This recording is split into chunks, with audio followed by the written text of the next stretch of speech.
Welcome to Make the Grade with the Success Doctor, Stephen Green, where you'll discover actionable strategies to help your student to reach their academic goals, to excel at standardized testing, and to plan for the college admissions process painlessly. And now, here's your host, Dr. Stephen Green.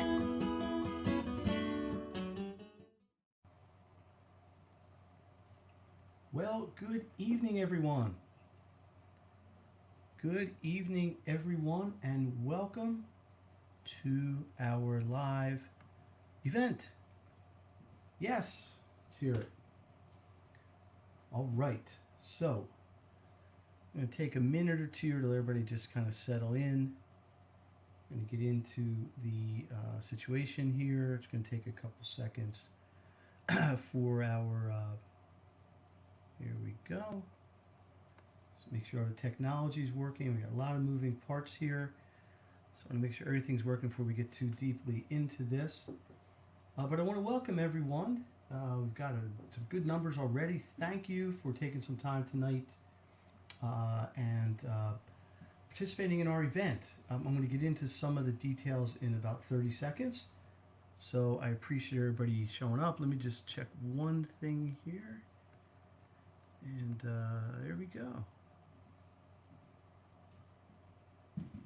So here we go. So here is the plan. Here's the situation. We are launching our event. We are live. We are live streaming. If you are seeing this, you should be probably in the resource community. So I appreciate everybody's attendance there. We have 6 speakers tonight. We also have some presentations by our sponsors. This is all about giving parents, giving students, whoever's on, information that they can use in order to maximize their positive experience with school this year. This is not anything negative. Everybody knows it's challenging. We don't have to belabor that point. But this is all about solutions. This is about actions that you can take to help you, to help your children, to help your family, to help your circumstance. And honestly, a lot of these things, a lot of things that the speakers are going to talk about are things that are probably a little more heightened in the present time because of what's going on, but they're things that are important no matter what. Coping with stress, self-advocacy, dealing with just structures within the classes and working at home, things like this. So yeah, we got some unusual circumstances and that happens, but in the long run, I think everything you're going to hear tonight and beyond, and I guarantee you every single presenter tonight could speak 50 times longer than the time we have allotted because there's so much to cover, and everybody that I've been able to bring in here, I'm thankful for their participation, really is just that knowledgeable in what they're doing and in the field. So that's basically the plan. If you want to interact with this event, if you want to leave comments, there is, all you really need to do is just put them directly underneath the comments in the screen where you're watching this, and then we can roll from there. So we should be good. Let me just check one thing, and then we are going to be going for it. So we have, like I said, 6 speakers tonight. Our first speaker is Katie K. May. She's from a company called Creative Healing. We'll learn a lot about both of these. Katie is local to me in the Philadelphia area, so I'm going to bring her in. Katie, there you are. Say hello. Hi, Steve. Hi, everyone. Thank you for having me. Yes. Welcome. Hope you're feeling okay. Katie had a little mishap with her back, right? I hope she's looking strong. She's looking ready. Nothing is going to prevent her from doing what she's got to do here today. Katie's topic is skills and supports in scary times for students, and I think that's pretty appropriate, right?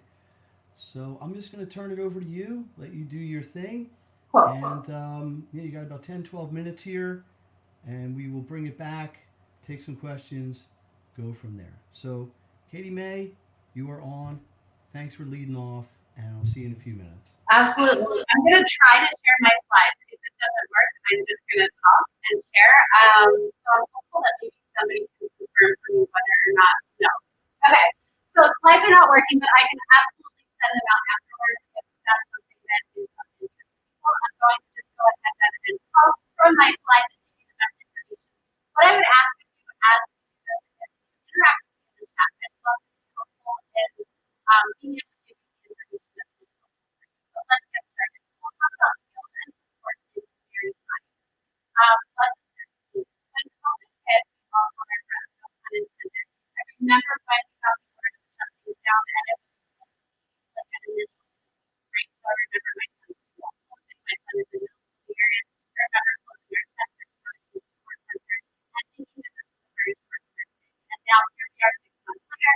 knowing that that is not the case.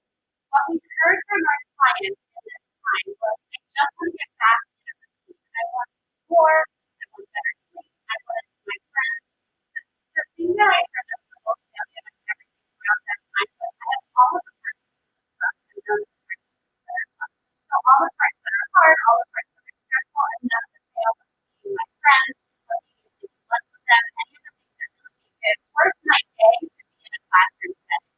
And then we had our college bound kids and teens. They're like, I want to make sure that everything comes from the GPA. What about public acceptance and how to top choice schools? So people really focus on academics and parents as well, and wanting to make sure that this wasn't going to impact something that they work for with their kids or their teens for their whole school career.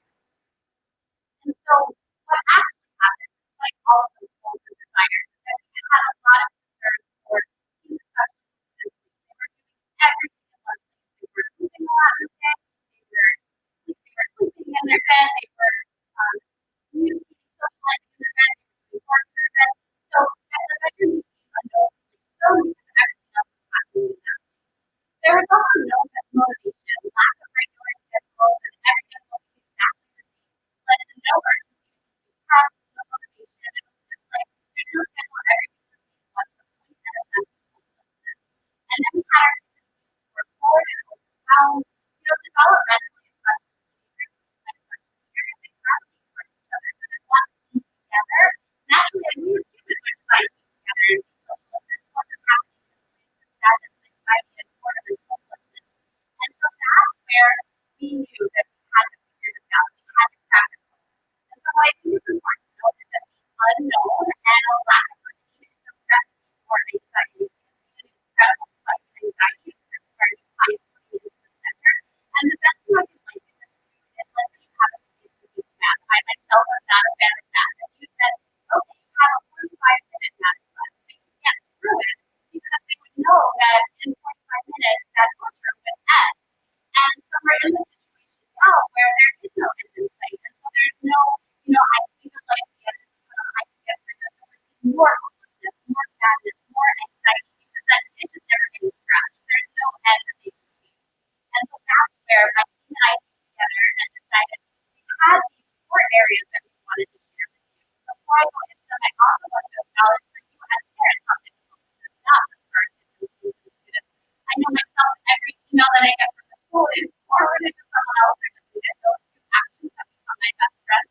Let me hear from you in the chat if this is something similar for you. If you're overwhelmed by the emails, the changes, the unknowns that are happening in our school setting. I would love to hear that. So here are these simple shifts that we talked about with our team that we've been trying and testing throughout the past 6 months. And I'm keeping them simple for today with the invitation that if you need support in these areas, we've got covered and we want to help you with all your steps in the process. So I'm going to list them out and then talk about them in detail. Number 1 is to create a space for work to work. Number 2 is to move and breathe daily. Number 3 is to boost and back productivity. I'm really excited to talk about that one. And number 4 is to accumulate positive and build fun routines every day. So some of these things I'm sure you've heard already. Sorry, I need to fix the audio. Okay, got it. Fixing audio.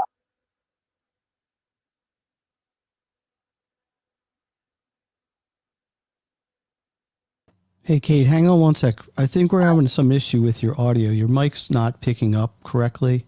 Can you hear me? Yeah, now that's a lot better.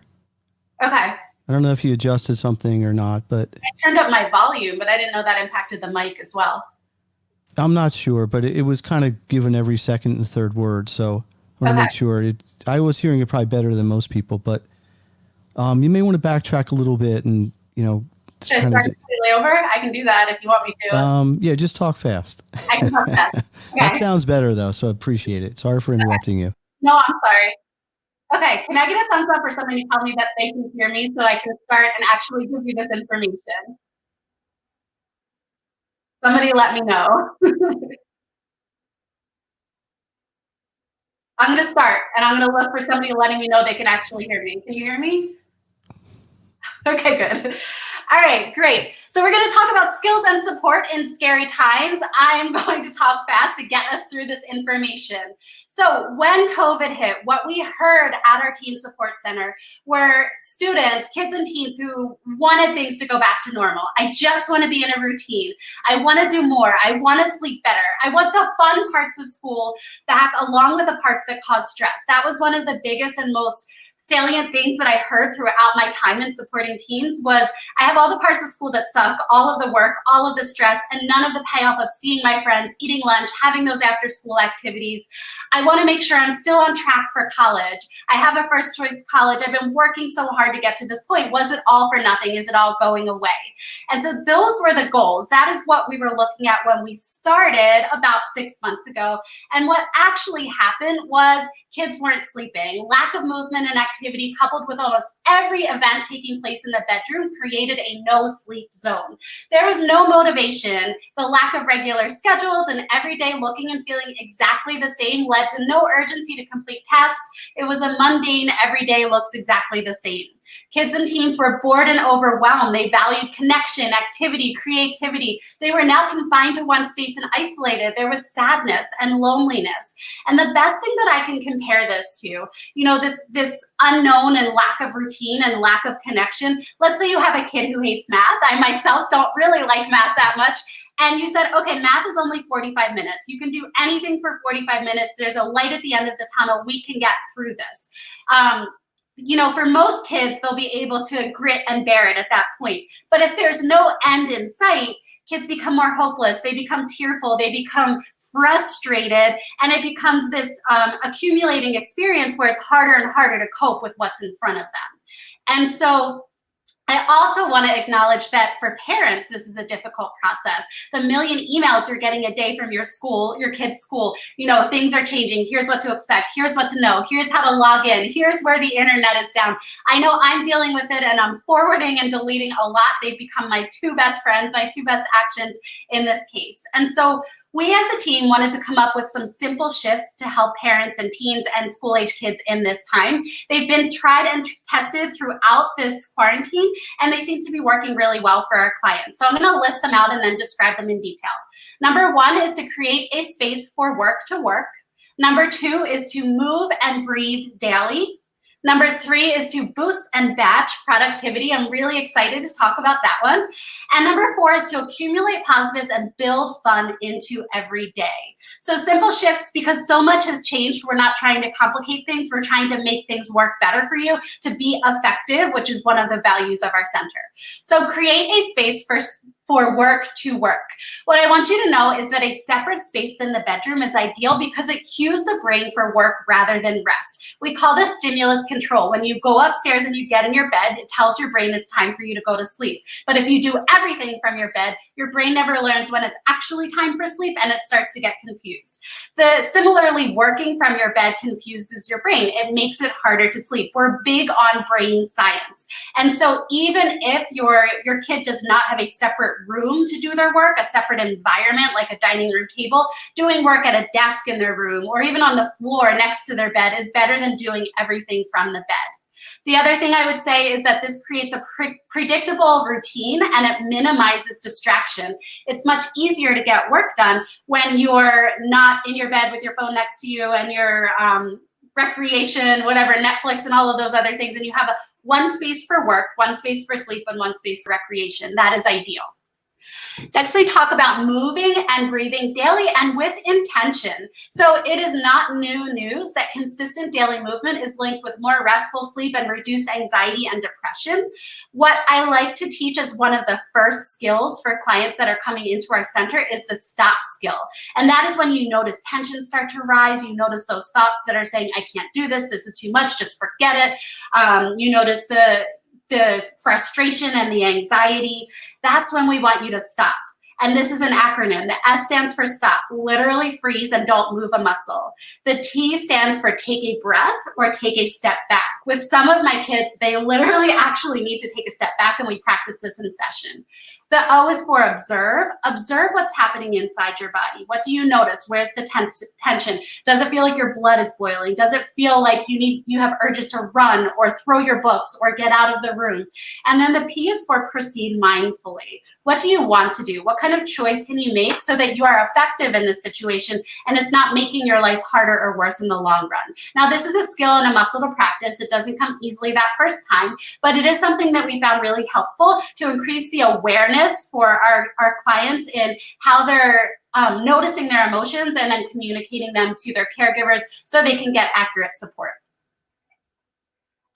Next is batching and boosting productivity. So I recommend having a start and end time for work, especially homework if our high school students have like papers and other things to do like that outside of the regular classroom setting. This helps with our procrastinating and perfectionistic teens who would be up all hours of the night doing work.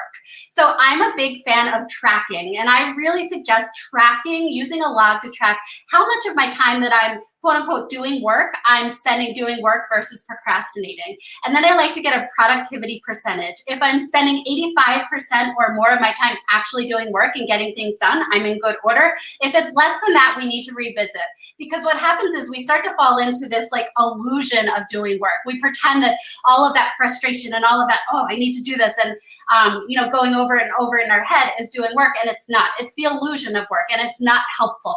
So if we set strict start and end times and say, okay, I'm going to spend 4 to 6 doing work, and when 6 o'clock hits, I'm done, no matter how much I've gotten done. We consolidate our ability to work in smaller chunks, but we actually reinforce work completion, and we get more productive over time because, again, stimulus control, it cues our brain to start work when it's work time and when we're in our workplace. The one thing I would say is that our parents need distress tolerance skills for this practice because it takes several weeks. And that might mean as parents managing our own anxiety about them not turning everything in or the consequences that may come from that with teachers. So it's really important that as kids or teens are changing their behaviors and patterns, that our parents are getting support as well. I have a 3-minute warning, I see. Okay, finally, accumulating positives. It's really important when we're doing everything at home that we make time for fun, right? That we are having fun, going outside, going on bike rides, playing games, engaging in hobbies, learning a new instrument, mastering new recipes, seeing our friends in online chats or video games or whatever, video chats, whatever it is. We want to make sure that life doesn't become about work and routine in a way that doesn't allow for us to enjoy our life at the same time. That's important for all of us, but especially for our kids, I like to highlight that. What won't work is pre-COVID standards, expecting that you're going to be as motivated, as happy, less anxious than you were before this time, because it is a time when we're all experiencing stress and struggle. So acknowledging that is important. And the other thing that I like to stress does not work is parents accommodating and enabling avoidance. If you have a middle or high school kid who can email a teacher themselves, they need to do it themselves.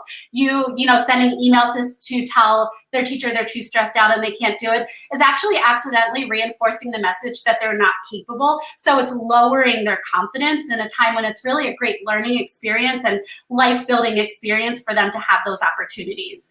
I know I am running out of time here, so let's wrap up. With skills and support, your kids and teens can recognize red flags of overwhelm and use skills effectively before meltdowns happen. They can communicate needs for support and confidently ask parents and caregivers for support so they can build a bridge to solutions together. And they can complete work without hours of procrastination and meltdowns and arguments that keep you both up for all hours of the night. I think with a solid routine and a flexible outlook that you and your kid can get through this together. And sometimes that means getting outside support because you're too close emotionally to the situation and in the relationship sometimes to solve all the problems without some kind of mediation or skills or structure that helps you both put the right motions into place. So I would welcome any questions that you have in this time, or I'm happy to keep sharing. Kate, excellent. I don't want to get you to stop yet. I do want to recognize a couple things. A, you threw a ton of information, a ton of value out there in like 8 minutes and 21 seconds. almost literally. So what we can do is anybody who does want to comment and ask a question, please do. I also want to take some time and thank you and recognize what you're doing with your business service. So let's talk about that a little bit. Tell us, what's your business called? Who do you serve? What's your primary deliverable? Maybe how people could get a hold of you if they want to learn more. Yeah, so Creative Healing is my teen support center. I have 14 therapists that work with me. We specialize in the adolescent population. The adolescent brain is 12 to 24. And so we see teens with depression, anxiety, suicidal thoughts, OCD, trauma, and support the LGBTQ community. We do with both group and individual services because teens, gravitate towards each other in group and they need that individual one-on-one support. And we have 3 locations. Flourtown is our main location and satellite offices in King of Prussia and Center City, Philadelphia. The best way to get in touch is our website, creativehealingphilly.com. Contact Forum on every page and we'll get back to you within 24 hours. Is there any particular just something you're seeing, now that school started, even though it may only been a few days for people, but is there a spike in anything or maybe something that in the last week, as we've built up to this, you've seen particularly commonly or something? I'm not sure if the grammar was correct there, but you get my point. Yeah, so the biggest thing that we're seeing is anxiety in terms of the people reaching out to us, people that are searching for our services. It's anxiety. It's the unknown. The unknown creates this overwhelming anxiety of how do I do this? What's in my control? What's not in my control? And so helping our kids and teens figure out exactly that. What can you control? How can you cope with this? How bad do you actually think it's going to be? And if it is that bad, what will you do to handle it so you don't make choices that make the situation worse? One of the biggest things that we see is behaviors that come from emotions to try and make those emotions go away, whether they're impulsive or self-destructive, and that's kind of our specialty area. Excellent. Anything else you want to share? Anything you didn't get to in your talk or anything out there? I mean, I it's always tough being the first speaker, so I appreciate you stepping up and doing that. But, some of the things you said really resonated with me because I see this a lot in my own caseload, especially the need for structure, especially for the need to have coping mechanisms is really valuable. It's a learned skill. You're not going to learn it overnight, but to know there's a source for them and you can use them is really powerful. So the stop, you want to talk about, just go through that stop thing really quickly one more time, because I think that would really help a lot of people. Sure. Yeah, I sped through everything. And I think my biggest takeaway, and I'll say this with the stop skill, is recognizing that it's important to feel your emotions and that the simple skills are usually what works. So with stop, we're saying stop when you notice those red flags. And one of the things I would encourage is you and your kid knowing together, what are those red flags? Is it that you notice them breathing a certain way? Is it that they're grunting or throwing things? You want to know those red flags of risk for when behaviors start to escalate. And that's when you both stop, both of you, not just your kid, you as well. Stop, take a step back, and take a breath. So our breath is one of our greatest tools that we carry with us at all times, and we want to use it. And it's important actually to breathe a certain way. We want to breathe in through our nose and into our belly. Oftentimes when we're anxious or frustrated, we do those like shoulder breaths that are hyperventilating, and that increases our level of anxiety. So we don't want to do that. We want to take a deep breath in, feel it in our belly, breathe out. And then we want to observe what is happening in my body. Where do I notice things in my body? Is there tension in my chest? Is my blood boiling? Do I want to throw my book across the room? As a parent, what are you noticing? Do you want to criticize? Do you want to rush your kid through a task? Do you want them to get it done? Are you feeling frustrated? And so observing what's happening inside you, observing what's happening with the person in front of you. As a parent, noticing what your kid is doing, what their facial expressions are. And then you want to proceed mindfully. And sometimes that means not trying to problem solve when people's emotions are at an 8 instead of like a 5 or a 6, and stepping away until you're calm enough and centered enough to come back and approach something with a problem solving mind and not with an emotional mind. And sometimes that means talking together, brainstorming, and coming up with the best solution. But proceeding mindfully really means being aware of what's going to be most effective to get you towards your goals. And it might not mean the quickest way to get to your goals. And I know for us as parents, sometimes you want things done a certain way or at a certain time, but we also want our kids to learn the lessons for how to cope with our emotions in the process. So I like to say, like, an A on a paper means nothing if your kid gets frustrated and can't handle themselves, right? So we want to have emotional intelligence as much as our academic intelligence. Awesome. Katie, I really want to thank you. Unfortunately, we are out of time. We may bring everybody back, all the speakers back for a panel later. Drop comments in there. You can monitor them and answer them. You got a couple good questions coming up. I do want to bring in one of our sponsors here. Hello, Ron. Hi, Steve. How are you tonight? I'm doing great. Let's just say goodbye to Kate. Kate, thanks again. Bye. Take a look at the stream because people are asking questions in there. If you want to just talk about that a little by chat or take it offline, whatever works the best for you. So Ron Shapiro, thank you. Welcome. How are you? Yeah, I want to introduce Ron. Ron has a company called Education by Entertainment. Ron is one of the generous sponsors of tonight's event. Ron, tell us about what you do. You want to take somebody through a little exercise here of sort of the things that you can deliver. So I'm delighted that Katie was talking about the STOP technique. Now let me bring in an exercise that's kind of related to that. What I'd like everybody to do is to please spell SPOT really fast 5 times. S-P-O-T, S-P-O-T, S-P-O-T, S-P-O-T, S-P-O-T. Now tell me, what do you do at a green light? Okay, how many of you said stop? I'll bet more than one person said stop here. And the answer, of course, as you know, is go. At least I think it's go at a green light. Okay, 2 points to mention here. Point number 1, if people had actually looked through the entire discussion group and the resource community, you would have found that I presented this exercise a few weeks ago. Hint, do your reading first. Encourage your kids to do their reading first. But second, and more related perhaps, is notice how we prime ourselves. And when we're going too fast, we're likely to come up with the wrong answer. So in addition to allowing time limits and so forth, take enough time to do what you're doing. Now that you've caught on to that, I want to give you a second chance, everyone. Spell roast fast 5 times. R-O-A-S-T, R-O-A-S-T, R-O-A-S-T, R-O-A-S-T, R-O-A-S-T. Now tell me, what you put into a toaster? If you said toast, I'm not coming to your house. It'll smell burnt. Okay, that's 2 of our 30 activities that we do in our Education by Entertainment programs. Typically, we'll have a large audience, bring people real close together, have lots of fun. Now, in a pandemic, we don't do that, obviously.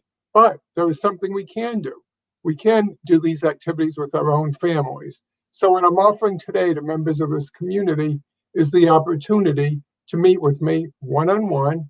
I will go over up to 30 of our activities, depending what's right for you, and leave you prepared to lead them. If you want me to actually sit in and, you have me in the earbud cueing you in as to what to do as you lead the activities, that's great. And then I'm hoping to join you again in a year from now. Hopefully, Steve and I will go on a tour of all the schools in the Philadelphia area and get to visit your schools. But for the immediate time, check out my temporary website, which is educationalgames.fun. I explain the consultancy. One other point before I go, and that is this is a fee-for-service basis, but I don't want a single person to not call me if money's a little tight, due to the pandemic, all those other issues. I will be glad to offer a very generous financial aid package, so anyone who is interested in this consultancy can have it. I don't know, maybe I'll ask you to send me some photos of you doing the activities. Take care, everybody. I've enjoyed Katie's talk, and I look forward to the others and look forward to working with you. Please keep in touch with me. Ron Shapiro. Thanks, Steve. Ron, thank you again, not only for your information you provided, but for your sponsorship of the event. And I look forward to working with you down the road even more. So we're good. We're good. Thanks again, Ron. Good night. Education by Entertainment. And Ron, thank you very much. All right, folks. Appreciate everybody's patience, everybody's attention. It's a long day, but I am going to actually give you a quick presentation on something I find is very important. Let me just queue up my slides here. This is, I'm a list guy. I talk about lists a lot. So these are just 2 lists I'm going to give you. They're both pretty short. They're both very concise, but they're things I have found in 30 years of education, in tutoring and all this that are just big. They're simple, but they're big. So there's 3 C's in success, even though it only has 2 in the dictionary, and in 5 critical structures that you're going to want to have, especially in your home environment. So that's me. So here's the 3 C's of success. Number 1, consistency. 2, commitment. And 3, community. So I'm going to break these down a little bit consistency is always the key to success. It just always is. It doesn't matter what you're doing. If you're in sports, if you're in playing music, if you're trying to develop any sort of skill. So to have an academic consistency is really, really important. And it works on a number of levels. Some of them are just structural. Are you doing your homework about the same time every day? Are you consistently handing your work in? Is your quality of work consistent? So the consistency can work on multiple levels depending on how you want to judge it. But the point is, and I think no one disagrees with this, consistency is critical to long-term and even short-term success. Number 2 is commitment. You have to commit to processes. You got to commit to a process. You can't do something for a week, and if it goes bad one day or 2 days, throw it out and try something new. You get into this never-ending cycle of constantly doing something different, and never getting any results at all. So you got to get a system that works, whether you develop it yourself or you develop it with a professional, and you got to use it consistently and commit to it, and you'll get the long-term results. The third thing is community. And this, I think, I talk about these 3 all the time, and usually the first 2 are kind of the stars, so to speak. But I think community has really gotten up to at least equal standing or stronger standing in the last 3 months, 4 or 5 months, and particularly in the last 4 or 5 weeks. And I'm talking specifically to how everybody comes together when you have this need for it. You know, there's these pods forming and people supporting each other and sharing resources. And I find it to be very, very positive and very encouraging. I know the reality is not everybody's happy about virtual school. Let's accept that. But it's a solution that solves some problems, and it's a compromise of many things. But there's been a huge amount of support for each other in the community. And that's also part of the spirit of this event. When I first started planning this event, it wasn't to be what do you do with COVID sort of thing. This is not about a reaction to COVID. I'm thinking many of the things in this presentation, and I think we could agree a lot of things Kate shared, are things that are universally useful. And working within a community is one of them. I'm also going to talk about, so those are my 3 C's of success: commitment, consistency, community. There's also, and I give this talk all the time, and I could spend an hour talking about this, but there are 5 fundamental structures that you need to have in a home and in a school environment, or any combination thereof, in order to have success. Now, let me make something clear. Yes, many people are in a virtual circumstance right now, and they're dealing with situations that are probably less than optimal in some cases. But that doesn't mean there was never homework or there was never work that had to be done at home.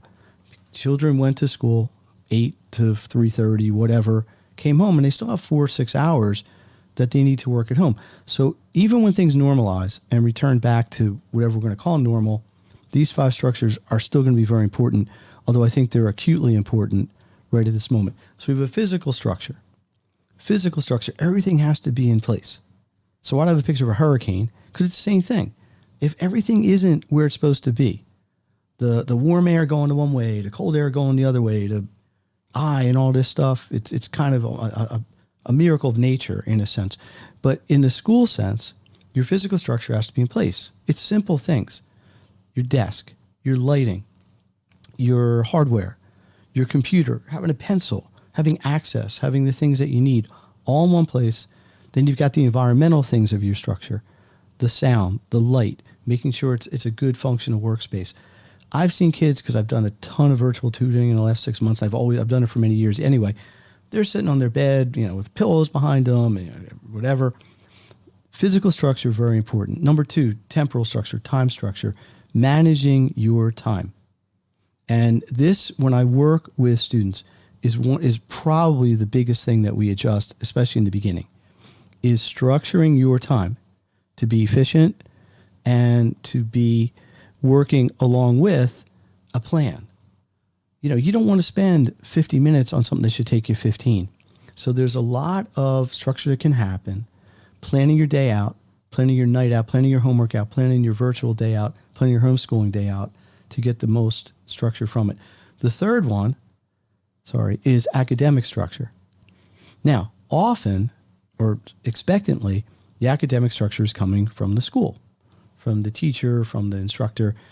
Sometimes in a virtual or a hybrid or a homeschooling situation, you have to create some of that structure on your own. But the point is, it's what drives the work you're actually doing. So your physical structure is where you do it, having the place to do it effectively. The time structure is doing it efficiently. Then the academic is the actual work you have to get done. Some of this is short term. Things that have to be done by tomorrow, the next day, your homework for the next day. Some of it's long term. You have a quiz next week, test next week, things like this. Fourth one is accountability. Now, normally speaking, you got, as a student, two people you're accountable. Well, two entities you're accountable to, your parents and your teachers. And that's typically going to always be the case. But I always suggest to kids, I always suggest to my students when I work with them, is you also want to be accountable to yourself. Are you doing the best work you can? Everybody has an off day, sure. But long term, over time, are you really putting your best work out there? Are you accountable to yourself? So you got your parents always going to be your back about it. Teachers are going to grade you regardless of what you do. But are you accountable to yourself as well? And then the last structure is your support structure. And I always tell this, which is you don't want to be looking for the number for the firehouse when you got a fire. You want to plan ahead. You want to know if you need help with something, where are you going to go? Are you going to reach out to a teacher? Are you going to reach out to a friend? Or reach out to a professional like a tutor or a psychologist? Where are you going to go if you need help? You don't want to be reactive. You want to be proactive. So you may not need it, but you want to have a plan if you're going to have to go for some support, what that's going to be. So you have it lined up. You've already vetted it. You feel good about it. If you need it, then you can move into that direction. So we've got the 5 structures: physical, time, academic, accountability, and support. And then part of what I do is I have an online community like the one we're broadcasting into that provides a lot of this, all these 5 things. Steve Green here. I'm trying to keep my talk short and to the point. This is how you could get a hold of me. A lot of this is going to be in the follow-up. Let me jump out of here and go back into the studio. So let me just see if there's any questions really quickly. I'm going to try to kind of just keep myself kind of right in my own lane and pretty quick because we got so much to get to tonight. But in summary, 3 C's, 5 structures, just putting those 8 things in place can really create a positive, forward-moving, productive academic environment. It's independent of whether you're virtual, whether you're hybrid, whether you're homeschooled, whether you're in school, because some of that's always going to happen in the home environment no matter what. So that is my message. I just want to take a quick look, see if there's any questions. Otherwise, I'm going to bring in another one of the sponsors I'm very, very appreciative of. So Ken, are you ready for action? There he is. Ken Myers, welcome. Hey, Steve, how are you? I'm doing great. So I'm done. I can relax now. I got my you answered my question, so I guess you can hear me okay. Oh, yeah. No, audio is fine now. We glitch, but everything's cool. You know, this is live. It's just like school. You know, sometimes it doesn't work, but we're doing the best we can. So Ken is a big sponsor of this event. I really appreciate that. One of the reasons we can put this on at no cost to everybody is because of the sponsorship. It's not cheap to put on events like this. So Ken, I'm going to give you the stage here. Apex Leadership, fantastic company, just like Ron's. Tell us what you do, who you serve, and the value that you provide. Sure. Well, first of all, thanks for having me, and thanks for allowing me to be a sponsor. Katie was great. Loved your message. Honestly, your message was great, you know, with my kids at home and, you know, the virtual learning and things. I got a 6th and a 10th grader. So, you know, some of those, you know, those 5 criteria that you talked about it was good for me to think about too, and you know, talk to them about. And in full disclosure, I did say stop and toast. So Ron, I might need a little help from you as well. So Apex, let me tell you a little bit about Apex Leadership Company. We are a leadership company. Our goal is to build leaders in our youth. So we work with elementary schools and middle schools, and we teach a leadership program through a curriculum that is focused and centered around social and emotional learning and PBIS, which is your positive behavior and intervention solutions. And it's really, it's been a lot of fun. We're relatively new to the area. Currently, we're working in schools in Upper Dublin, in Central Bucks, Wyncote. We'll be working in Wissahickon and Pennsbury school districts as well. And the reason I got into the business was because of the opportunity to impact kids. And it's really been frankly amazing to see the kind of impact that we've had at the schools we've served. And while we're teaching leadership and we're promoting fitness, we also promote a fundraiser for the school. So we're actually helping schools raise money while we promote leadership and fitness within the school. It's been amazing. Honestly, the funds that we raise have been really kind of crazy. We've had schools that have netted over $40,000 with us. We've had schools that have netted 15 or 16 or 17,000 with us, when normally their major fundraisers are bringing in 3,000 to 5,000 for them. So it's really effective from a fundraising perspective. We take a lot of the work and the stress off of the school and the PTOs or PTAs and home and school associations. You got a lot of great parents that put a lot of time and effort into their schools, and this is an opportunity for them to actually sit back, enjoy a fundraiser without going crazy and having to do a ton of work. But really, the impact is with the kids and the culture that we bring. This year, our theme is mindfulness, our theme is mighty, and each letter has an acronym that we teach to the kids. We talk about mindfulness this year. We talk about integrity. We talk about grit. If there's any year, 2020 is the year that we need grit. We talk about being a hero through service to others. We talk about thinking ahead, having a plan, like Steve, you were talking about having a plan. And we talk about, with kids about being part of a team and kind of stepping up and taking action to put these leadership lessons into practice in their daily lives, and that they're not too young to be a leader. So it's a lot of fun. We're doing some great things with schools, and we'd love to partner with more schools as well. Yeah, and listen, I can just tell you, the fundraising is fabulous because you're often tripling or even quadrupling what people are doing selling whatever, gift cards or something. But really, the leadership side and the development of the character development is really a priceless thing. So I thank you for what you do, Ken. I had a principal tell us after our program that the home school was wondering whether they should bring us back because, frankly, they raised so much money, they covered their budget for almost 2 years. And the principal said to them, he said, listen, you need to bring them back because the leadership lessons that they taught really hit home with the kids that we needed them to hit home with. And to me, that was the best thing he could have ever said. And it's why I do what I do. I get it. Those of us in education and serving, everybody who serves people, it's that, you can't buy that feeling. Mm-hmm.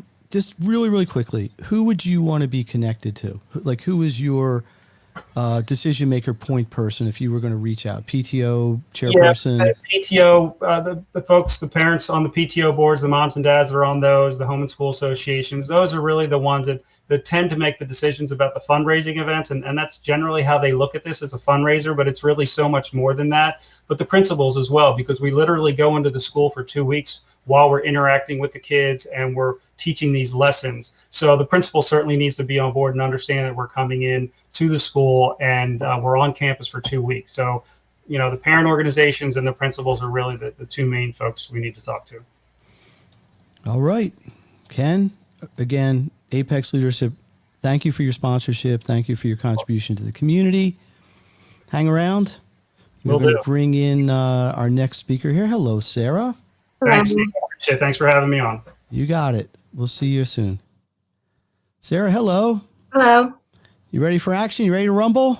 Yes. Sarah has an interesting topic here, which is, let me make sure I say it exactly right. Positive parent involvement in post-COVID educational settings. Yes. You get that right? Yeah, you got it. I'm going to flash it up in the bug for you in a second. Sarah, time's yours. Go get them. Looking forward to hearing your presentation. Okay, I'm going to share my screen here.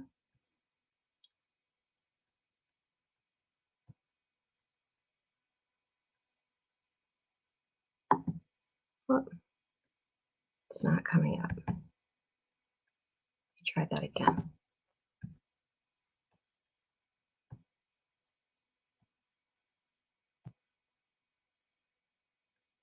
There we go. All right. So I am Sarah Lorraine. I'm a school psychologist. I've been working supporting families and students in education since 2004. And we have long known that parent engagement in education leads to positive outcomes for students. We know that, and the research supports it, and we just sort of know that intuitively. But what does that look like now in post-COVID educational settings? Everything is different. So what do we need to do to have that positive parent engagement to help support outcomes? So that's kind of what I'm gonna try to talk about a little bit and give you some tips and strategies for that. So before COVID, we would say things like children need a schedule and consistent routines, and we knew that that was helpful, was part of supporting students' education. And I saw this, I think it's a tweet. My daughter woke up at 11:30 a.m. and the first words out of her mouth were, "What day is it?" And to be honest, I have no clue. So we are a far cry from where we used to be in terms of if we were told, however long ago that this was a thing that would happen, and we would not know what day it is, and our children would wake up at 11:30 and not know what day it is, we wouldn't believe that to be true. So what do we do? And what I think is important is this is sort of a temporary, not temporary situation. And we need to take the long view, and we need to put this school year in perspective. And I like the phrase, this is a marathon, not a sprint. And we need a plan for that. And we need to think about it in sort of more globally. So this school year in perspective, ask yourself these questions. What do you want for your child in the long term? And make sure what you're doing now is not just in response to what's going on now, but it meets that larger goal of what you want for your child in the long term. And what's the relationship between the current school year and the larger context of your child's academic and personal development? So that's going to vary depending on your child's age. But think about what first graders need to learn, or what 12th graders need, and think about what they need in this current school year in relationship to the long view. And also think about this experience. This is a very unique experience, and while highly unpleasant, and in some ways very traumatic, what do you want your child to gain or learn from this experience? How can we facilitate that? And we want to think about that when we think about how to be involved in our child's education this year. And think of this sort of phrase, consider what you want for your child, not just what you don't want or what you're worried they will miss. And where I sort of want to start, I'm not going to go into it, but you might remember Maslow from Intro to Psych or something like that. And we want to start at the beginning. We know that students need their basic needs met before they can learn. And that top piece of self-actualization is something that we all do, and it's an ongoing process. But if you read the definition, the desire to use your talents and abilities to reach your full potential, that's what learning is. And so we need all of those other things in order to get to the place of learning. So when you want to figure out what your child needs, look at that. Think of that hierarchy. Think, are my child's basic needs met, including adequate sleep? Is my child safe, healthy, and well cared for? And maybe they are, but maybe they don't feel that way. Do they feel safe, loved, and well cared for? Do they feel connected to and supported by other people? And does your child have self-efficacy? Do they feel confident in their ability to succeed? Children need that. They just need that in general for happy, healthy lives. And so we want to start there and work our way up and make sure we're addressing those things. And then after that, what do all children need in order to learn? So we talk about the learning brain, and the brain is available for learning when students feel calm, they feel curious, they feel safe, both physically and emotionally, when they feel valued and cared for, when they feel confident in their ability and comfortable with ambiguity. So learning requires ambiguity. It requires being comfortable with what you don't know, and curiosity there, and that you have to be comfortable with making mistakes. So if students don't feel safe, if they feel nervous, their brains aren't available for learning. So you want to ask if those are things that your child has. Do they feel, how are they doing right now? How are they feeling? What are their coping strategies right now? Do they feel calm and physically safe at school? Do they feel connected? Are they curious and excited about learning? And do they have enough support, consistency, and predictability to feel comfortable with the ambiguity of learning? It's a little bit what Steve was talking about in terms of that consistency. It's very important. They need that in order to learn. So once you sort of figure out like where your holes are and what you might want, where your child might need some support, what you can do is one of the things, especially right now, is to focus more on process rather than product. Come up with like a family mantra or a school mantra, like always do the best you can and take care of yourself. Because if you're doing that, you will get the product you want. But we want to hold high expectations for good learning and study strategies rather than the completed work, especially now when students can just rush through their online work and be done. And if that's the expectation, we're not helping to build good learning and study habits. We want students to stay engaged. We want them to keep their love of learning. And so we want to focus more on the process rather than the product. We need to be flexible with our expectations. Include your child in setting goals, guidelines, and setting those expectations. What does it mean to have good learning and study strategies? What does that look like? And be open to changes in the setting and the schedule and make the adjustments as needed. Everything has changed. And you may set up a good learning schedule or learning place for learning and it just doesn't work.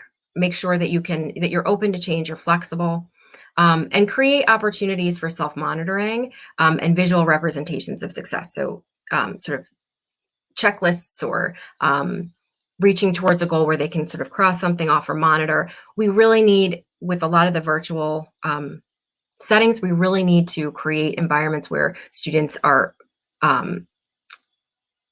learning more independence. And we want to facilitate that as parents to get to those outcomes. We want to increase their independence in learning and education. Create the best space possible for virtual learning at home. And there's lots of things that you hear that are kind of overwhelming, like, how do I even do this? And again, you want to take the long view. You want to back up a little bit and look at the basics. So you want to make school a sort of a special place. You want it to be like decorated somehow or put something special there. So students, it sort of designates that space and it creates good boundaries between home and school. And try to find a way to open and close the space. I have a little picture here of my homeschool environment, which looks different now, but if you see the table there, that's sort of a rounded table, we open and close it for the school day. And then we can put everything away and sort of hide it. But that is that's our school table. And when it's open, we only do school there. In terms of what you can do to support your child in virtual learning at home, make sure that someone's available to provide support when needed, but try to establish guidelines for when and how your child will ask for help, when they can take breaks, when they can use the bathroom, etc. A visual timer can be helpful for younger students. For older students, having someone available to provide support when needed is going to look very different depending on the age of your child. Try to have someone check in on them during the school day. They don't have that support at school where there's a teacher or teacher's aide to come in and check on them. So that's something that we can do in terms of parent engagement, have someone check in on them. But make sure that when you're checking on them, you're not redirecting them, you're not reminding them. If something's going awry, it's because they need something. And so we want to offer encouragement and we want to ask how they're feeling and what they need. And that way we open those lines of communication to provide positive support and help get to those outcomes. At the end of the school day, try to debrief with your child at the end of the day, focus on what they learned, what they enjoyed. We want to keep that engagement in learning. We want to keep them happy, comfortable, curious. Ask them what they might need to make things go better the next day. That's that flexibility. Keep that in mind. Make a plan for homework and asynchronous assignments so they kind of keep that in check. And make sure your child gets outside and has plenty of screen-free downtime every day. That's really important in terms of making sure that we maintain positive engagement with learning and sort of have that clear boundary where they disconnect, they get outside, they have some non-screen time every day. Connect with your teacher regularly, create open lines of communication. You really are sort of like the teacher's aide right now in a lot of ways. And so you want to sort of lean into that a little bit and work to establish collaborative relationship, ask specific questions about what you can do to help support learning at home, as well as supporting that independence. It's a balance, but we want to lean into it a little bit and make sure that it's a collaborative effort and your child feels supported and that you are there for them in during the school day. You want to model some self-advocacy, making modifications and adjustments when needed. Show them how to do that. Show them how to ask for help or inquire with the teacher. And then other ways that you can sort of support learning is we have such a unique opportunity to kind of listen in or check in and have more access to what your child is learning in school. And so find ways that you can expand on that. Talk to them about it. Plan a field trip or an activity, watch a movie about something. And that way it sort of expands their learning and it connects you to school in positive and authentic ways. So briefly, I just want to talk a little bit about special considerations, special education. So I've heard a lot where parents are saying like, oh, special education, it's like not a thing anymore. And that is absolutely not true. It might look different, but it is absolutely still required. Schools are still required to provide the special instruction services and accommodations that your child needs to make meaningful academic progress. They have to do that. They're required to provide the supports that your child needs in all settings, including at home, in virtual settings. The LRE is often what's referred to in special education. It's the least restrictive environment, and right now, that's at home for some of it. And when you're thinking about that home environment, what do they need? Anything you might have to like go out to the store and buy in order to accommodate your child's special education needs is something the school should be providing. Schools are still required to complete IEP meetings. Complete and hold IEP meetings, update services, and complete reevaluations. So ask for them if they're not there. If you have an IEP or a 504 plan, review that and make sure it's up to date and current. Look at what's called the SDIs, the specially designed instruction. It's usually at the end of your IEP, and make sure that plan includes supports that are relevant for the current educational setting. And you may have the IEP may cover different settings and have different supports for different settings. And if you have a hybrid setting, that's a great thing to do. If you have a year-round IEP and you might go back to the in-person setting, you don't want to have to start all over again with what do they need now. Think about it in advance, put it in the IEP, and if they're in person, that's what they would get.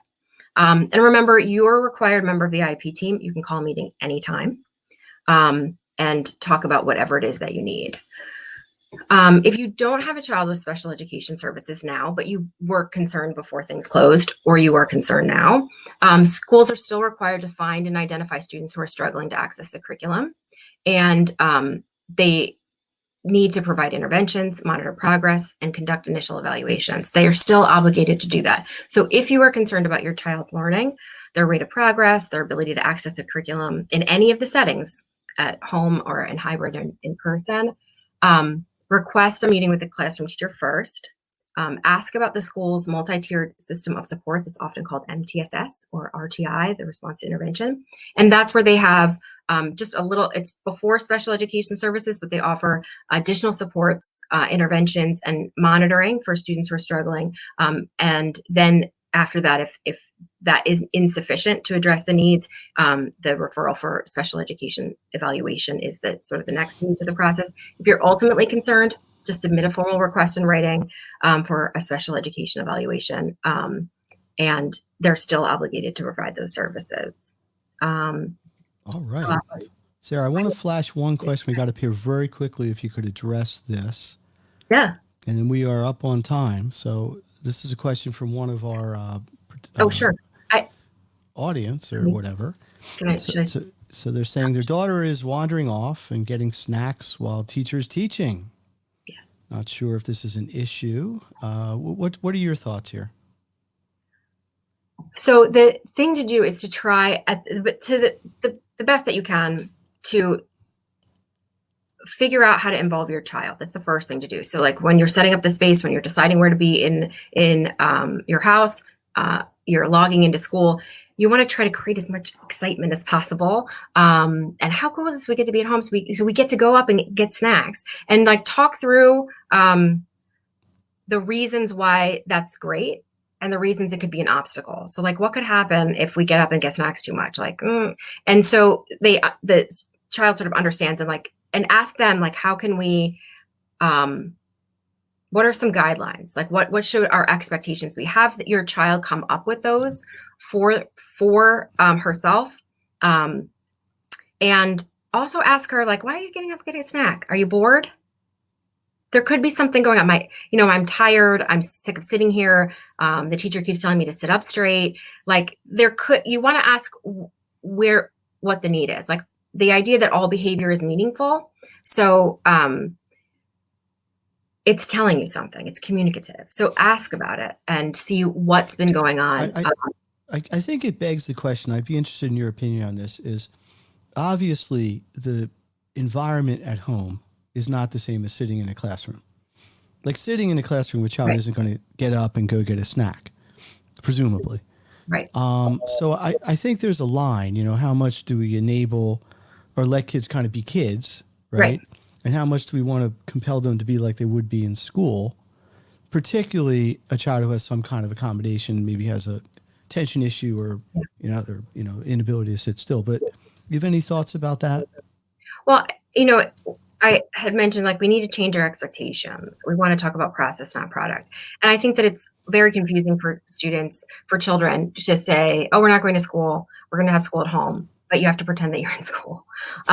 It doesn't make sense. Right. And so it's like, well, I'm supposed to pretend I'm at school. Like I'm not at school. Everything is different. Why is everyone pretending that you can just move school to home? So we need to acknowledge the kids, our kids, how they feel, what they feel is fair and unfair about this. Some of the resistance or pushback might be a sense of control.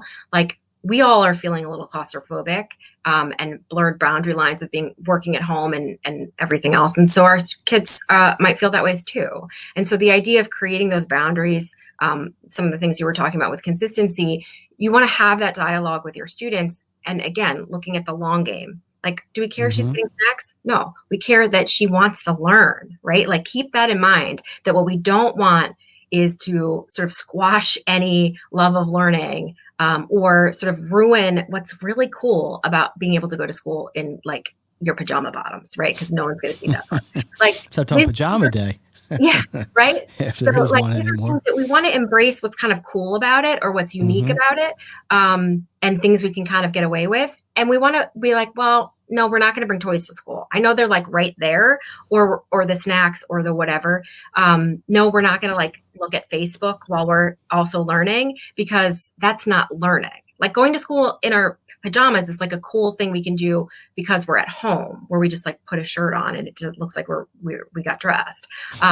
But that's not interfering with our learning. So trying to look at it, the guidelines that way, and have the child kind of come up with do's and don'ts, or and do's and don'ts is probably also not a great way to talk about it, but conducive to learning, not conducive to learning. Well, I think it's a guideline. We're setting a standard, right? Like in the same way, you got people who are working at home in their bathrobes and a tie and a shirt and no pants or whatever's going on.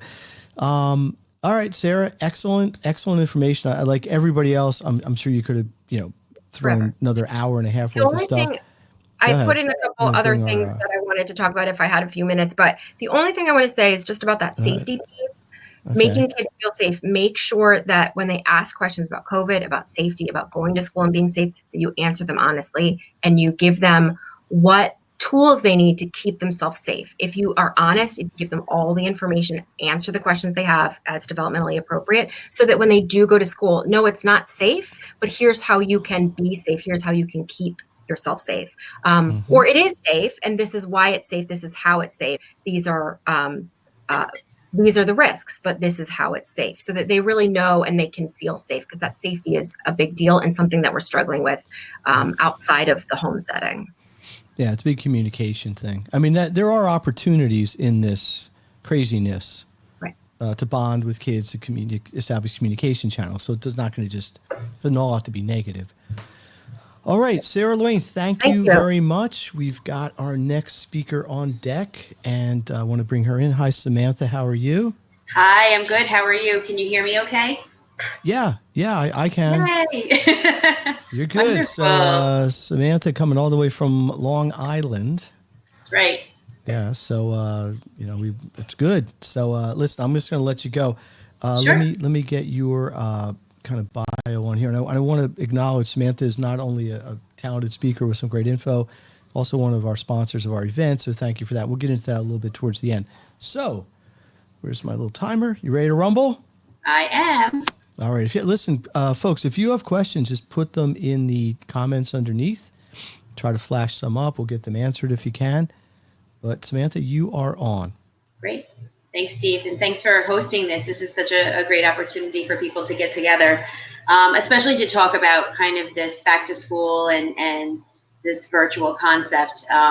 It's so interesting because I think it's pretty unprecedented what we're going through in education right now. I've been in the field of education for my whole career, and this is really the first time that we've ever had to endure such changes and such transitions and shifts that we never thought that we would have to.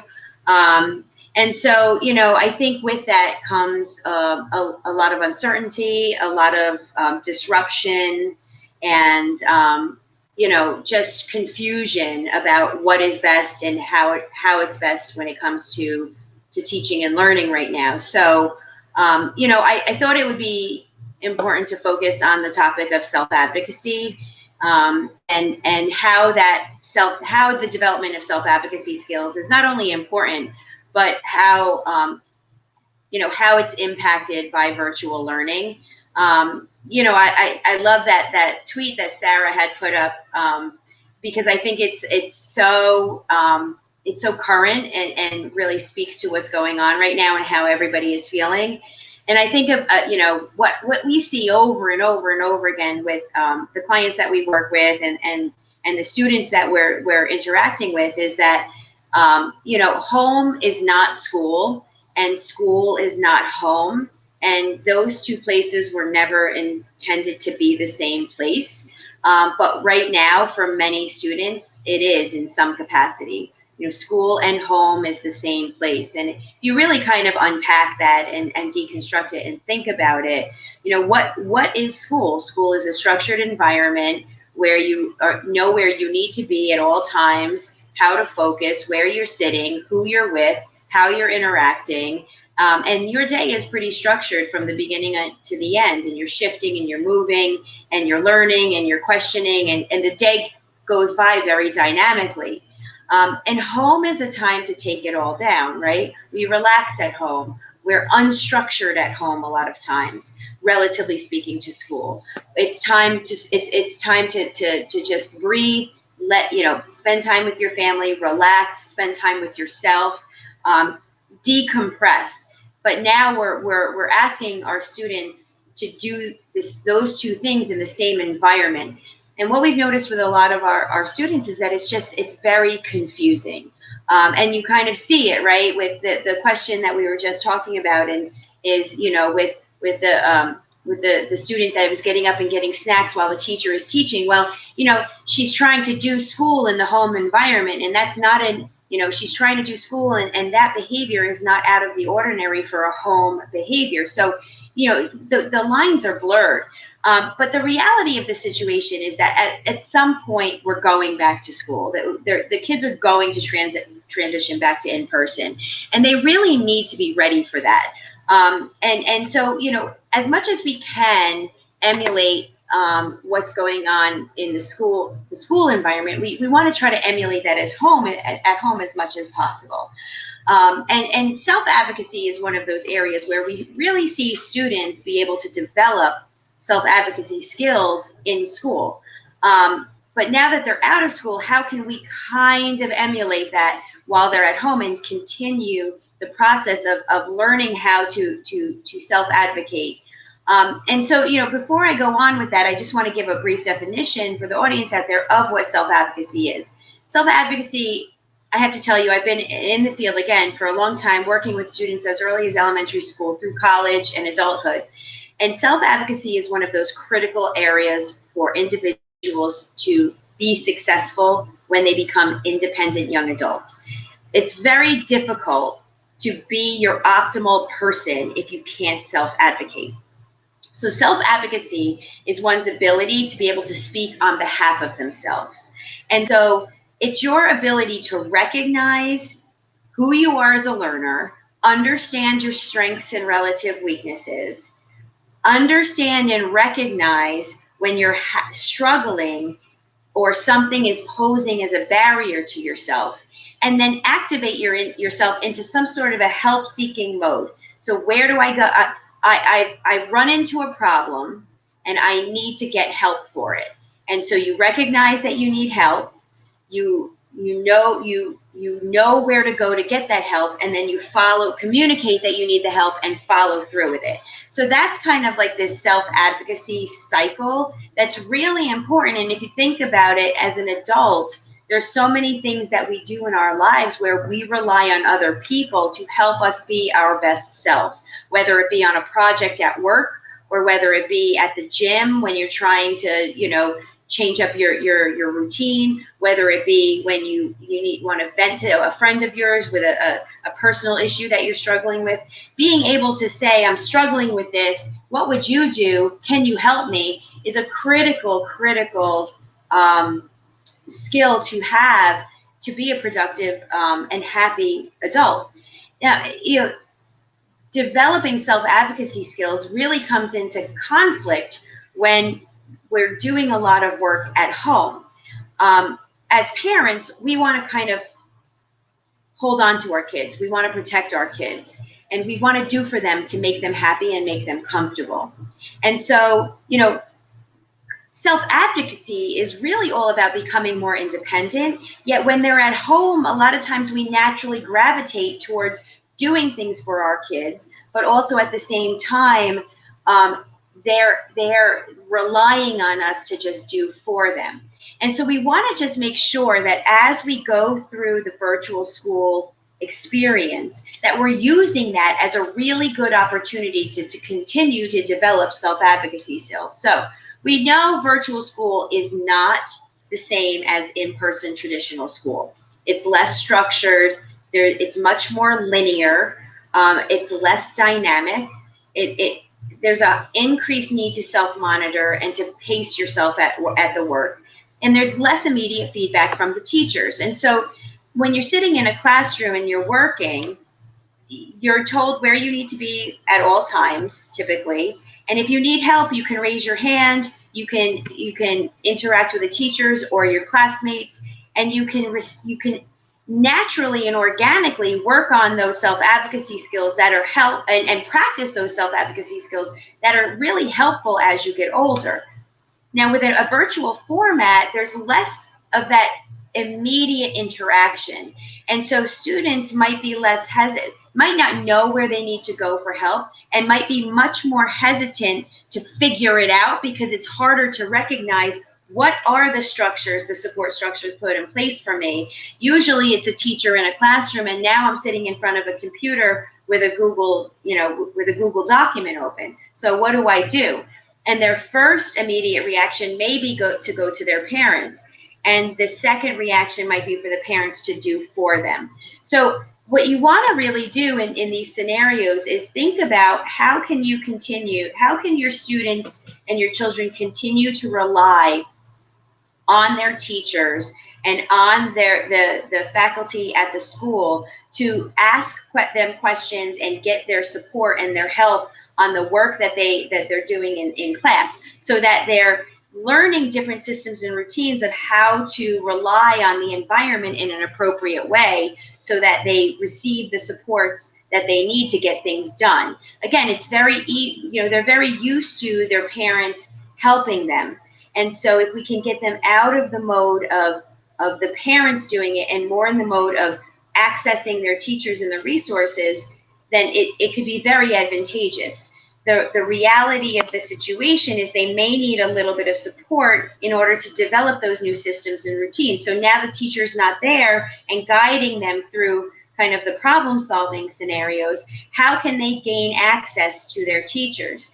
And how can you coach them through learning how to gain access from their teachers? So many teachers now and schools are replacing all of that in-person support to develop these skills with things like open study halls, before school and after school virtual meetups, email, text communication, setting up meetings with the teacher to do a virtual meetup.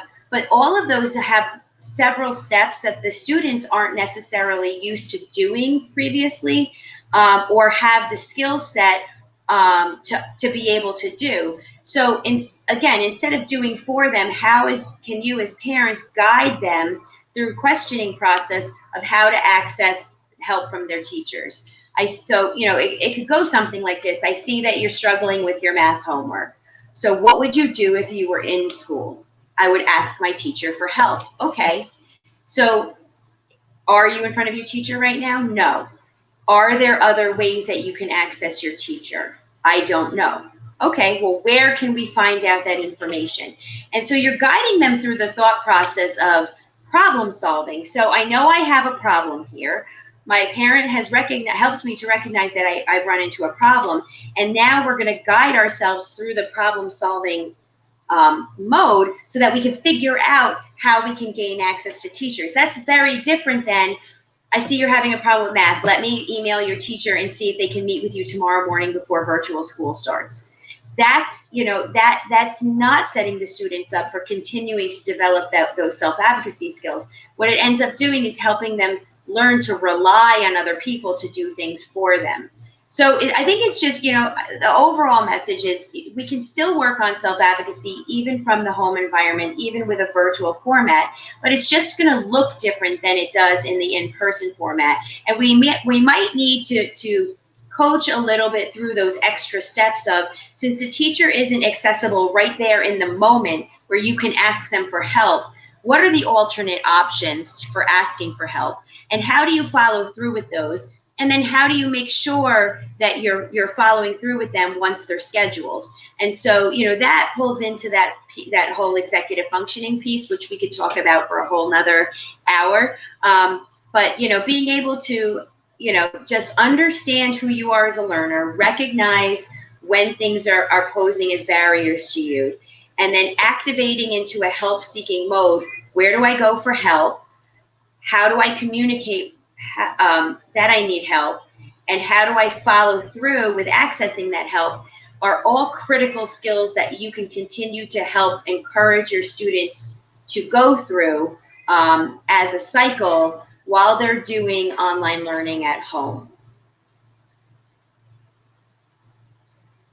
So Steve, I know that you gave me the 3-minute warning. I don't know if that was 2 or 2.5 minutes. That's okay. I was trying to. We have a creative time here.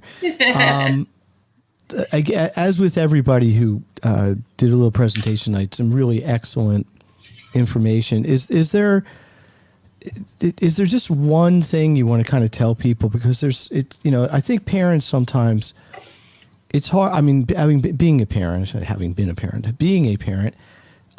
sometimes your judgment gets a little clouded because you feel so strongly about your children, right? And you may or may not always be, I'm not saying you're not thinking rationally, but you get angry because you want your kids to get a fair shake and things like this. But is there one thing, you like Katie had her stop thing. Is there something that, a parent can really keep in mind to just kind of keep things on track and because as kids grow up, we want them to self-advocate, right? Right. As a parent, you shouldn't be walking into a high school and supporting a senior, although you may need to occasionally. But so, there's a handoff, when they're younger to older. But is there any just one particular thing you could leave parents with? And I want to talk about New Frontiers for a minute or two, and then we'll move on. Sure. Yeah. I think, when it comes to self-advocacy, the foundation to it is having the ability to understand who you are as a learner. I think that's just pillar. And so I through my experiences working with families, so many times parents are afraid to talk to their children about their obstacles and their issues. And I can't tell you how many 20-something-year-olds I've sat with who have never gone through their neuropsychological report before. So they don't understand the processing disorder. They don't understand what a language-based learning disorder is. Nobody's ever had those conversations with them. Many times parents don't want to have those conversations with them because they feel like it's going to it's a negative thing, a conversation to have with their children, and they want to protect them from those conversations. But trust me, when kids have learning differences, they know it, but they don't know why. And so without having that open dialogue about it, what it's causing is they see everybody else around them and it looks like everybody else is doing well, and they can't understand why they're not doing well. And so all of these 20-somethings, when they finally get to go through their neuropsychological report for the first time, it's a relief to them, because they say the same thing over and over again. I always knew I was different, but I never knew why. So the best advice I can give to parents is, if your children have learning differences, it's okay to talk about those things. They know that those things are there. They live and breathe it and feel it every day. And the more they can understand it and be educated about it, the stronger self-advocates they will be able to be as they get older. Interesting. Like, so simple yet so difficult to actually do. Absolutely. You know? Absolutely. It's a tough conversation for sure. I would say you can, rely on professionals in the field that have a very good understanding of diagnosis. They know how to describe those things to families. And so use them as your kind of foundation to be able to have these tough conversations with your children. Really quickly, tell us, for a minute here, tell us about New Frontiers, who you serve, what you do, Sure. What your core competency is. Sure. Go ahead. Yeah, so New Frontiers is an executive function coaching company. We really we work with clients that don't respond optimally in a conventional learning environment. So we can work with students as early as elementary school, but through middle school, high school, college, and beyond. And we're really working with individuals who need to develop skills in goal-directed behavior. And so we work with a lot of kids that know what their goals are. I need to pass this class. I need to, pass these classes in college. I need to get a job. I want to learn how to socialize better, but they don't know how to break it down and get from my goal is this to actually accomplishing that goal. So we coach them through the process of developing things like time management, organization, good study habits, consistency, and teaching them how to hold themselves accountable or self-monitor getting their work done. Kids come to us as early as middle school because they transition to middle school and have a tough time keeping up with the rigors of going to several different classes with several different teachers, with several different systems and routines. And things start to fall through the cracks. So we're able to assess why are things falling through the cracks and what skills can we teach so that they can eventually become independent learners. Excellent. Which is something they may learn when they're 12, 11, 16, but they're going to use the rest of their lives, which is super valuable. And they're universal skills, right? They're skills that you use in academics, employment, in your social life, and independence. Mm-hmm. I totally agree, too. Well, we've gotten some really good feedback in the comments. Those of you out there, throw the comments up there. We'll try to address them. Again, let me just thank all the people who have taken some time out of their evening tonight to join us for this event, the virtual Back to School Summit. The goal was to provide parents and students with skills and with information, with timely things that you can put into action right away. And I think so far we're really doing a good job of that, so I appreciate it. I'm going to bring our next speaker in here. Samantha, thank you again. You're welcome. Thanks for having me. So say hello to Dan. There's the teenage brain. Hi, how you doing? Dan, do you have a slide? Do you have a presentation too? Yes, I do. Should I put it up? Yeah, bring it. You can post it up now. Okay.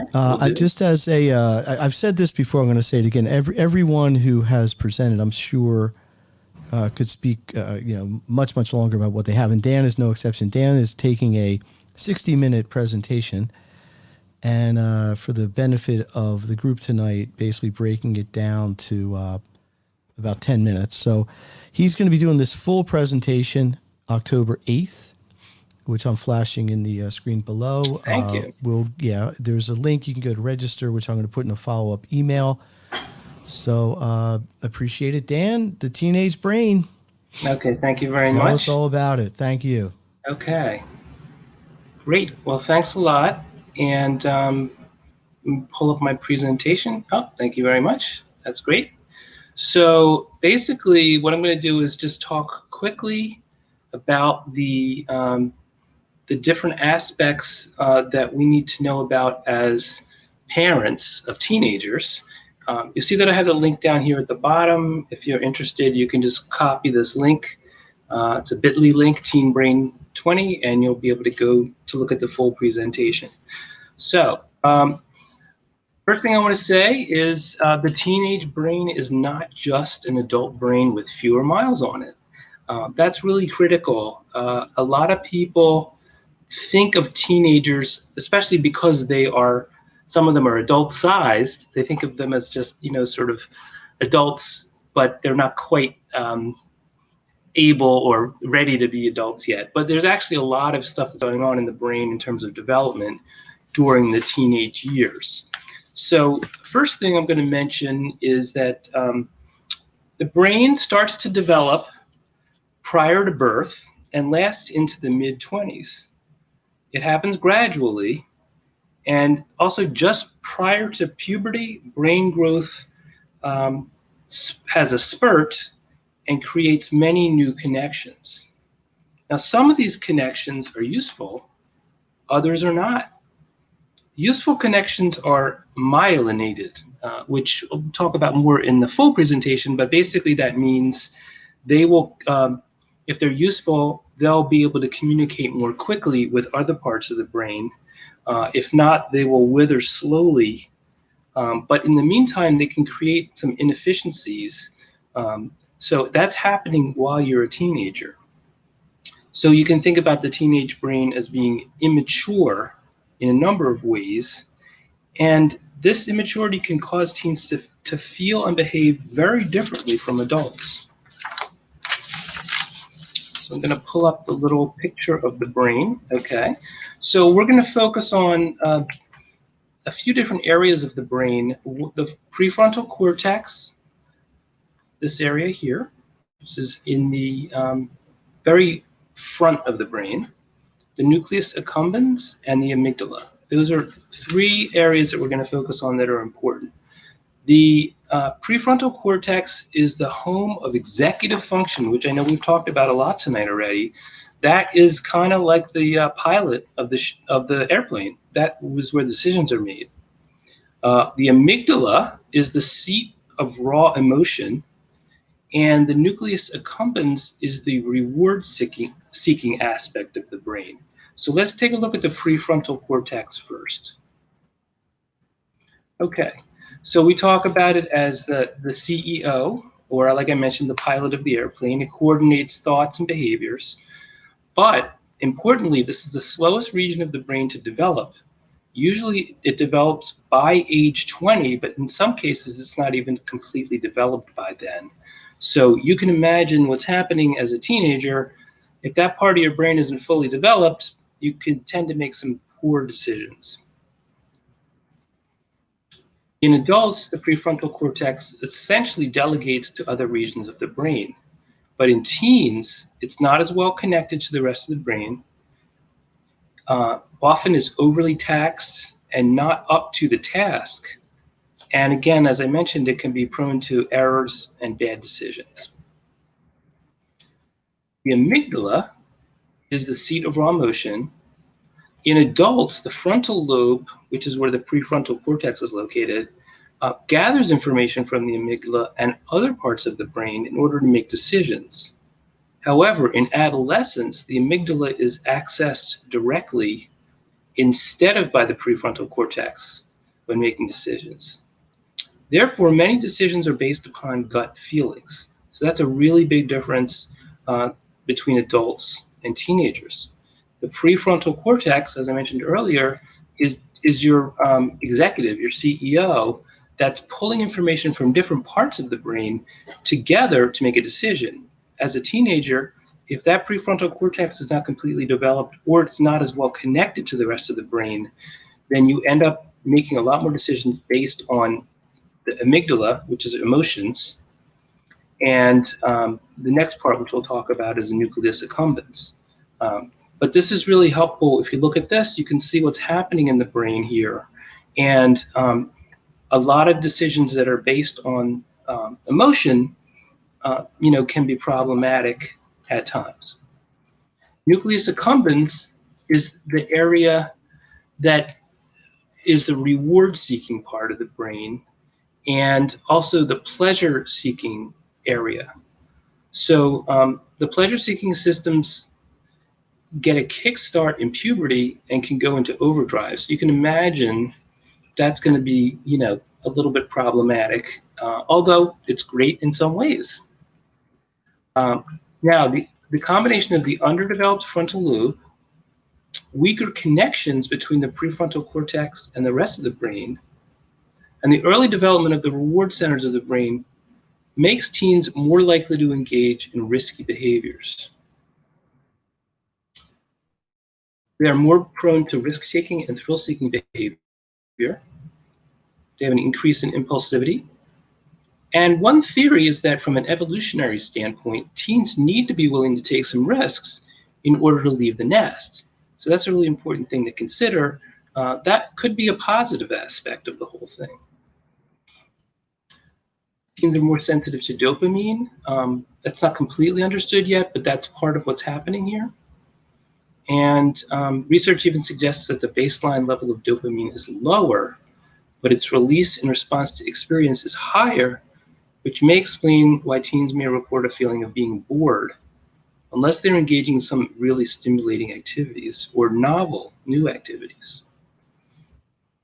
A couple other things about development. Individuation. The task of adolescence is to become your individual, unique person.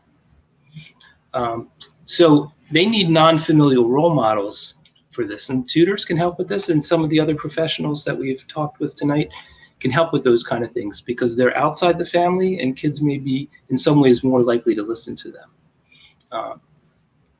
Kids need to feel like they're part of the in crowd. Peers are central to their lives. And abstract thinking is newly developing at this time. I'm going through this very quickly because I don't have a lot of time, but I will talk about it in more detail in my full presentation. Some studies have found that adolescents who experience high levels of stress and consequently high levels of the stress hormone cortisol are more susceptible to problems in adulthood, such as depression and anxiety. This may be the same mechanism causing PTSD. So if you have high levels of stress as adolescent, you may have longer term effects of that. Just quickly about addiction. Just want to mention this bottom point here. Addiction is actually a form of learning in the reward-seeking part of the brain, in the same way that learning stimulates and enhances a synapse.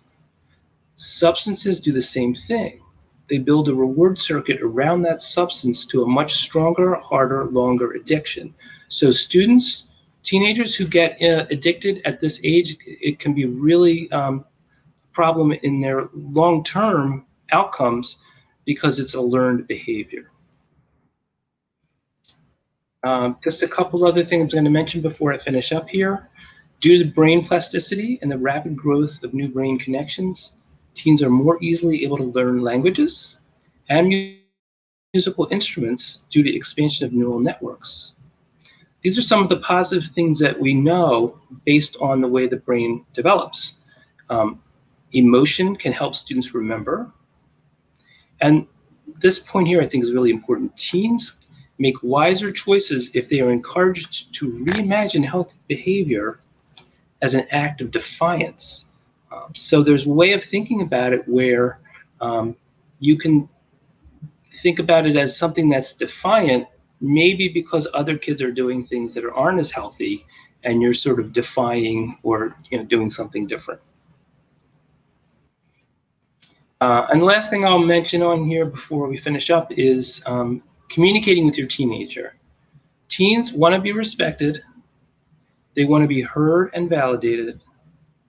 They're also hungry for a real connection, it's much more difficult to do that with parents than with friends at this stage. And the last point, it often works better if you ask teens to think of their own consequences rather than providing them yourself. So Steve, I think my time is running out. You got a minute or two, but I got to take, because I was always kind of a science geek, and I mean that in a positive way. But I find this just so interesting, and I'm sure you probably could go, as you already know, you could talk 6 times longer about it, if not more. But I know you probably could have an equivalent one for a 6-year-old and a 50-year-old. That's true. Yeah. To just kind of bring it kind of into a very focused window, how can we harness this in a positive way? Because those people who have teenage kids, who I think is comparatively high population in this, watching this, is there something a parent can do to take advantage? I don't mean take advantage in an abusive way, but like to use this in a positive way to help the kids to help themselves. Because, I mean, teenagers are famously defiant, right? Right, yeah. Right, and you explained some of the reason why that happens, but how can we take this and use it as a motivational sort of tool? Well, I think one thing that's really helpful, and I definitely did this with my own kids, is to explain some of this to them. If they understand some of these things that are happening in their brains, I think that really allows them to be more forgiving to themselves, and not to feel like, they're a screw up. This is kind of, everybody's going through this. This is part of what's happening. You have, a big part of being a teenager, and also when you get into the college years, is kind of learning about yourself and who you are.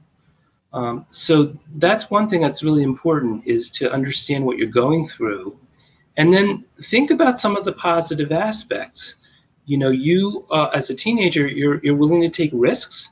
You're thinking about doing things in a different way in novel situations. So some of those novel situations can be very healthy. You're not afraid to try to do different things or to look at things differently. But then again, the other side of the coin is the social piece, which makes you feel like a little bit more afraid to do things differently. But you can use that information to think about, okay, well, I'm going to try something different, because that novel situation can be really rewarding for me. It can make me feel good. One last question for you. The brain's not a muscle, it's nerve tissue, but do the things that human beings do repeatedly reinforce and make it stronger, like in the same way? Like you reinforce the positive behaviors neurally, if that is anatomically correct or neurophysically correct, whatever.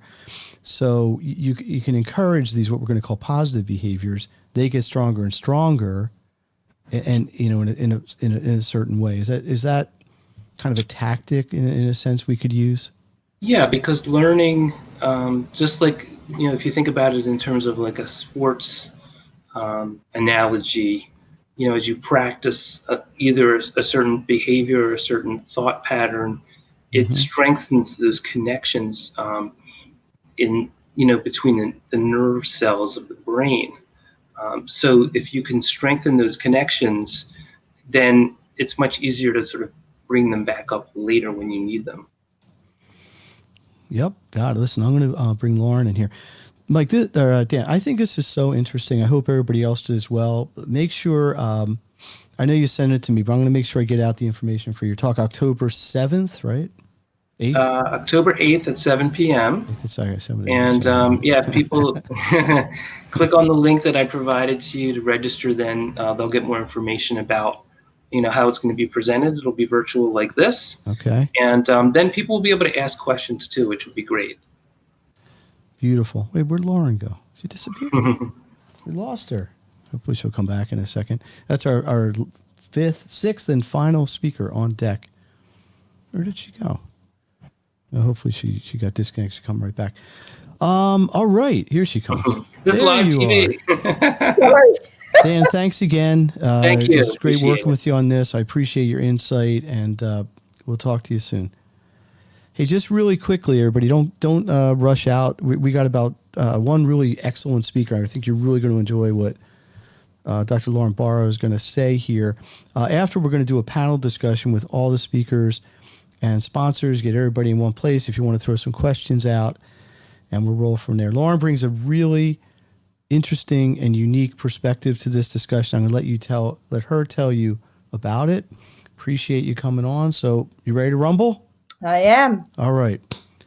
You're on. Thank you. Thank you. I do have prepared comments. It's late. I wanted to make sure that I connected with each of you, and I'm asking in advance that if it looks like I'm wandering, my webcam doesn't work. So good evening. I want to thank Dr. Green for inviting me to tonight's panel. And also for being a member of the team that helped my own children successfully navigate their academic journey. For those of you who do not know me, my name is Lauren Barrow. I joined this panel as a representative of 3 very relevant constituents. I'm a parent, a professor, and an administrator. And I hope to offer parents, particularly those of high school students, some useful perspective for navigating the current climate of higher education. And I hope that my perspective from each of my various roles proves helpful to each of you. First, a little background on my personal COVID situation.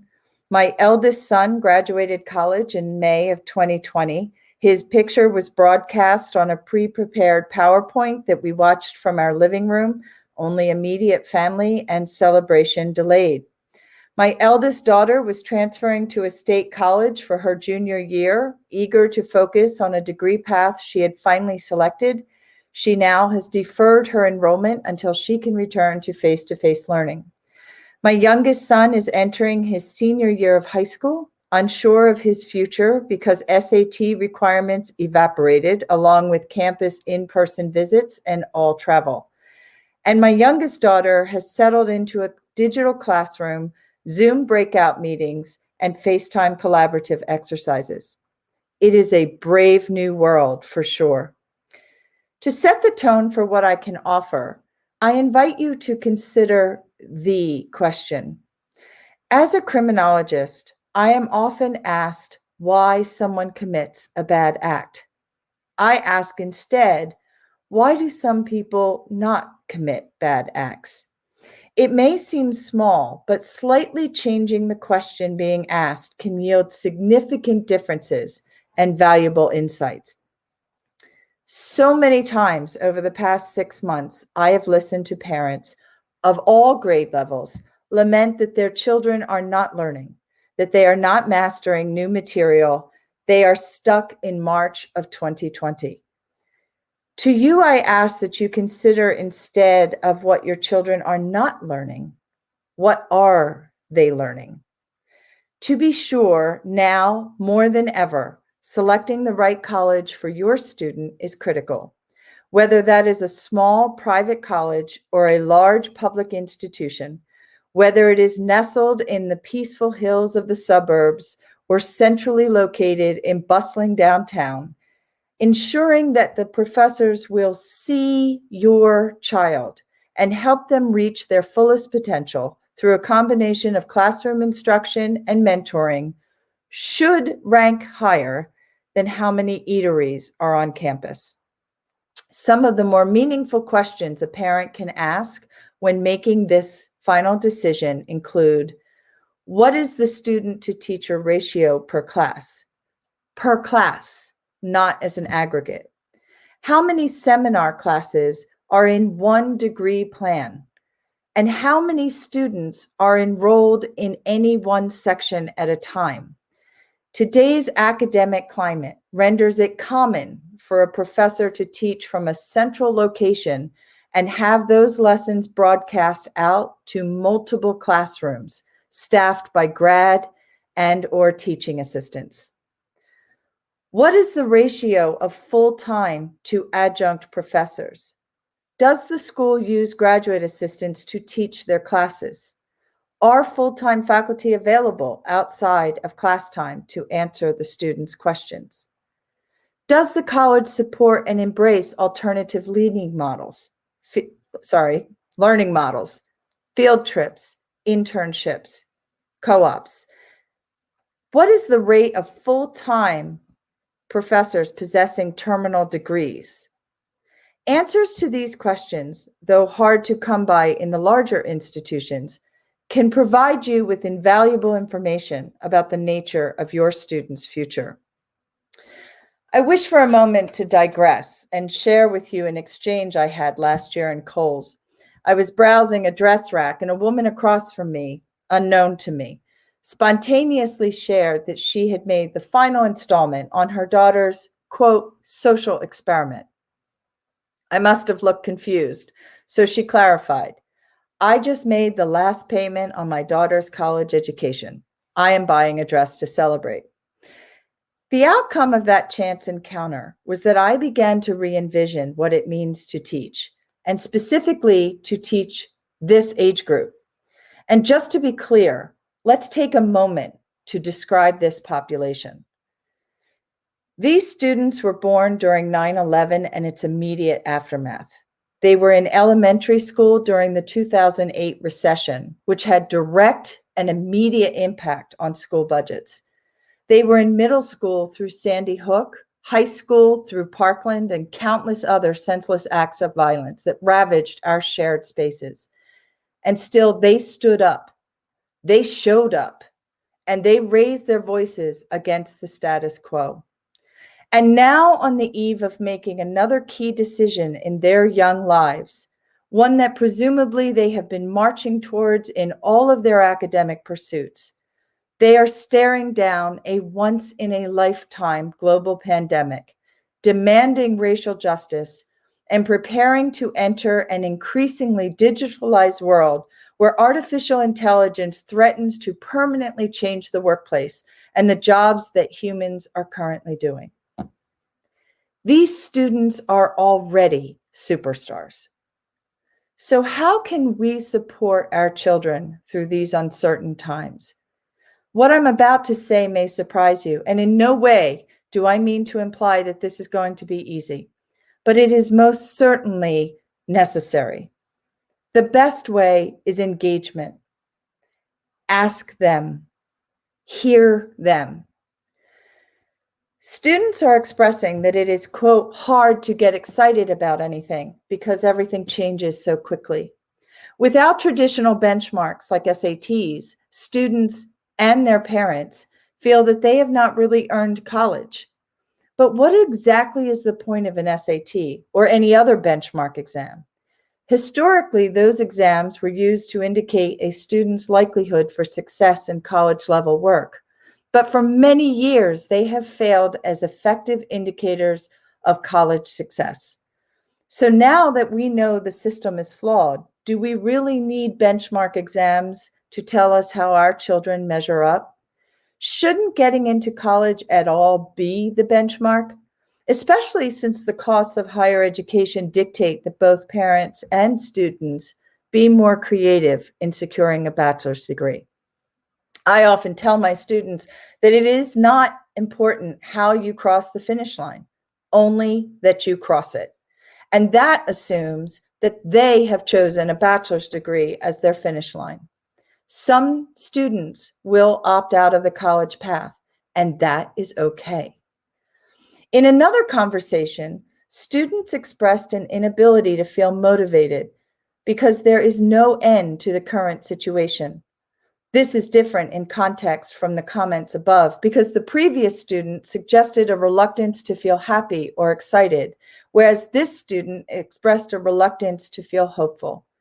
Neither of these scenarios is desirable, and neither of them reflect what we want for our children, but they both reflect a reality of the times.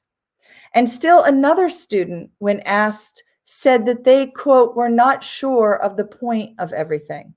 The sudden termination of sports and academic extracurriculars cast students who were cultured to win into an environment lacking in healthy competition. So where does this leave us as parents, as educators, and as administrators? Well, the good news is that our true role really has not changed. Our job is to support, to listen, and to assist, and maybe to learn from our students rather than to burden us all with an impossible task by forcing what we expected into what actually is. The future requires a new vocabulary: adapt, pivot, innovate, create. And the future still requires students to have resilience, to be flexible, and to be brave. As a mother, I struggle to let go, finding it difficult to separate the independent, capable, and confident young adult from the young imps who used to play among my skirts. But as a professor, I have long said that the young people of today have a strong hold and a deep understanding of what is needed for our shared future. They do not see borders the way that we do. The differences are blurred through the lens of anonymity offered by Bitmojis and video games. They see simply friends. We fully expect to be making adjustments and allowances as higher education evolves. And while no one can predict what will happen, it is safe to say that testing changes and GPA shifts will not result in the exclusion of this generation from continued growth and development. They will not only be permitted, but will be welcomed to conduct their own social experiment. The reality is that we have so much to learn from them, and that if we, as the old guard, continue to impose unrealistic expectations based upon simply our hopes, our dreams, and our plans, while denying the students the support and confidence that they are adapting to their future in their way, then the outcome is predetermined and it will have no relationship to a student's academic ability. As an administrator, please know that we are aware that the entire cohort of new college students are and will continue to be affected by the events of 2020. Perhaps it will be of comfort to know that as administrators, we realize that while this landscape may be very different, our job remains the same: to facilitate the growth of a dependent passive learner into an independent, active contributor of society. I thank you for the gift of your time and attention this evening, and I certainly hope that I have provided information that you find helpful. That was an excellent presentation, Lauren. Really, really strong. So you covered, just like everybody tonight, you covered so much ground. One of the reasons I was excited that you agreed to speak was because I think your perspective is really unique. Most of the rest of us who are speakers are more kind of practitioners, more, not that you're not working with kids all the time, but your perspective as an administrator and as a parent, I think, is really, really interesting. You brought up so many really cogent points. Not really sure to start with them exactly, but let me just ask you one thing quickly, and I want to start our panel discussion for the sake of time. When flash forward, I don't know, let's say 6 months, a year, when things are normal again, what do you think is the one thing that won't really go back? Because I've often thought about this. People have asked me 100 times, is virtual education here to stay? Is this always going to be, in there, even if it wasn't before? The acceptance of distance learning or virtual learning, call it whatever you will. But what do you think is going to be the biggest long-term change, improvement, hopefully, adaptation, in your opinion? I do think that the number one change is going to be probably that some level of virtual education at the college level will remain. I think it has to remain. I think that students now, we're finding more and more, because of what I said in terms of the cost of education, are working, and they're going to need the flexibility in order to fund their education. And also, we've put a large emphasis on experiential learning, internships, co-ops, encouraging more paid internships so that students can get into the workplace before they're actually in the workplace. And an online education or some level of that offers flexibility. I think for those institutions that are smaller, like mine, I teach at Chestnut Hill College, and we pride ourselves on the relationships that we have with our students. Our classes are very small. And I think for those institutions where relationship is primary in the academic framework, they'll move more towards a hybrid. But I think that the students have demonstrated that they will do the work even if they're not in the classroom. And I also do think that this is an important component of independence and building a well-rounded individual. Here's what I'm going to do. I'm going to bring some of our speakers or whoever is still in the green room here. Let me bring everybody in. Do I have everybody? There's Sarah.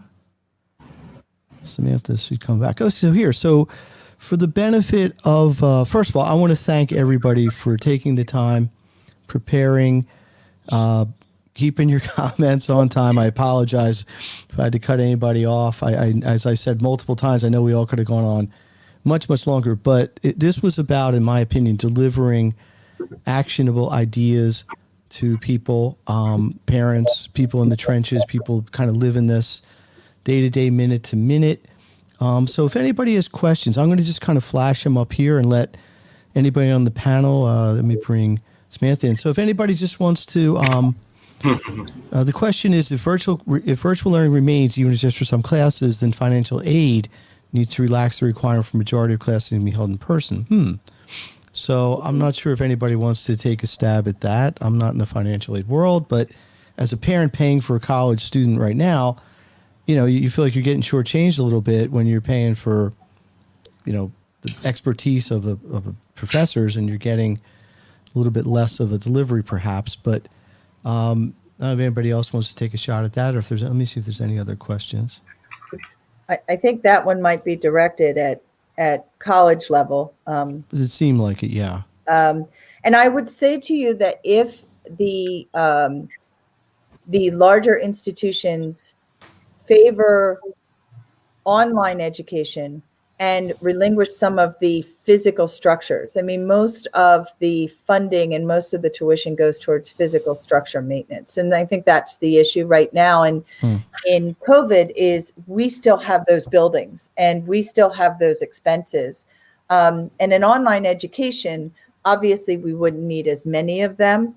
And I think that becomes a conversation as we move forward into what are we doing in terms of blending? Is this maybe a way that we can lower the cost of education if we're going to be offering more blended opportunities and then won't need the physical structures as often? Right. Well, it isn't really the focus of this particular panel or this night, but no, it's no secret college is a very expensive proposition. People do question the value of it, but let me do this here. Let me just give everybody here a chance to kind of just have the last word. I'm going to, just for simplicity, go in the same order as we spoke tonight. So, Katie, just closing thought, a couple sentences you just want to leave everybody with? Closing thought is expect stress. Expect that things aren't going to be the way that they were before, and have a plan in place to cope ahead and know how to manage those difficulties so that when it happens, it's not blindsiding you, and get support when you need it, because we can't do it all on our own. Beautiful. Ron? Thank you very much, Steve. I just wanted to say I really enjoyed the discussions tonight. I think everybody did a really, really nice job. I look forward to meeting some of you in person next year, and hopefully by phone in the next couple of weeks or so. Educationalgames.fun is the website that explains what I'm working on with parents. So thanks very much, everyone. I will just leave you with two more, and that is spell silk fast 5 times. And then the question is, what do cows do? And everyone will want to say milk, but it's not. Take care, and we'll be coming to you soon. Ken, what do you got to say? Honestly, I just really enjoyed listening to all the speakers. It was a lot of great information. It certainly gives you a lot to think about as a parent. But I appreciate you putting this on, Steve. I appreciate you letting me be a part of it. And certainly, from Apex perspective, getting kids at a young age at the elementary school level, teaching them life skills, and supporting them at that age, I think is really critical. And we love that opportunity, and we hope to get more opportunity with the schools in the Philadelphia and surrounding area. Sarah? I think that just focus on process, not product. And so when we're thinking about even just this question that just popped up, amount of time on a screen, take care of your kids. Think about this as a long game. It's a marathon, not a sprint. Like, there's a lot going on right now, and we want to think about this in a larger context, and focus on process, not product. Things that they can learn now that they can carry with them throughout, rather than did you get to this reading level, or did you get this homework done, or did you sit in front of the screen for X amount of time? Like, really think about your absolute long-term goals for your children and how you can support that here and now, and make sure they get that out of this experience. Beautiful. Samantha?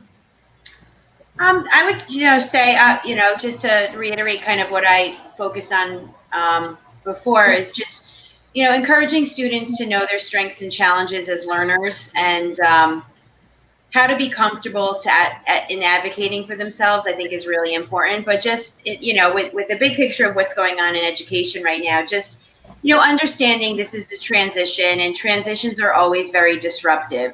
And, to look at, the silver lining, we will assimilate, we will figure it out, and we will get to a better place. But it's always very uncomfortable when you're first transitioning into something that's new and different. So this too shall pass. Dan? Well, I'd like to say, in agreement with the rest of the folks here, I think it was a great evening, and I think Stevie did a really great job with putting this together. It went remarkably well. My point of view on it is this is an opportunity for self-discovery. And I think as parents, we can try to help our kids understand and learn about themselves, learn about how to deal with challenges, and find the ways that work best, for each of our kids in dealing with some of these things. And in the future, that will, put them in good standing when they deal with other issues that come up. Dan, just real quickly before I make a closing comment, you as the brain expert here, I'm going to go out on a limb and bestow that title upon you. Do you want to address this question that was popped up here? Is there a deleterious effect of a young child, first graders, 7, 8 years old, 10-year-old, 9-year-old, spending 6, 7 hours in front of, or 5 or whatever, in front of electronics? Obviously the learning is important, but is there a back end issue, eye problem? Brain problem? I don't know that there's any studies out there that show whether that's, deleterious, like you said, but, from the standpoint of a parent, you definitely want to make sure that the kids have an opportunity to do other things, like get some exercise and do more sort of in-person kind of activities. It doesn't seem like a great idea. And frankly, I think that you don't really need to spend as much time, in front of the computer. Like, that's not necessarily going to be good. More is not necessarily better in this situation. Interesting. I'm going to leave it with this. Let me just thank everybody one last time, all the panel, the speakers, the sponsors, also the people that hung with us for the last few hours. The message I would leave, because this is what I'm really talking about with the people I interact with, is I think being proactive with a dose of reality and realism is just really important right now. Planning ahead, because there's going to be things that you're not expecting, and everybody could complain and whine about it. But I think if you're going to have to cope with things, plan ahead, kind of have options, kind of be flexible with that. I think is wise, sagacious. There's a good word for you. Advice. So I think that's the message I'm trying to leave people with. Is it's not always going to be perfect, especially over the next couple months, maybe longer. So let's accept that. And I can't help but think if we had one more person in between Samantha and Sarah, it'd be just like the Brady Bunch. Who can we get? We got to get Sarah somebody to come wanted online. to say something. Who can we put in there? There's nobody left to put in there. Oh, well. All right. I'm going to call this to an end. Thanks again, everybody. Listen, if you're watching. Hey, Steve, I thought Sarah wanted to make a comment. I just. Oh, Yeah. I'm sorry. Go ahead. I don't want to keep anyone. I just wanted to mention that I did do some research a long time ago, and I'm sure that it's progressed since then. But I was specifically looking at research on headbanging behavior in adults with intellectual disabilities. And one of the things that had to do with opiates and why they were opiates released when they bang their head. And some of the research that I found had equated that with television, because televisions often would when you turn the television off, that's one of the triggers that's very common.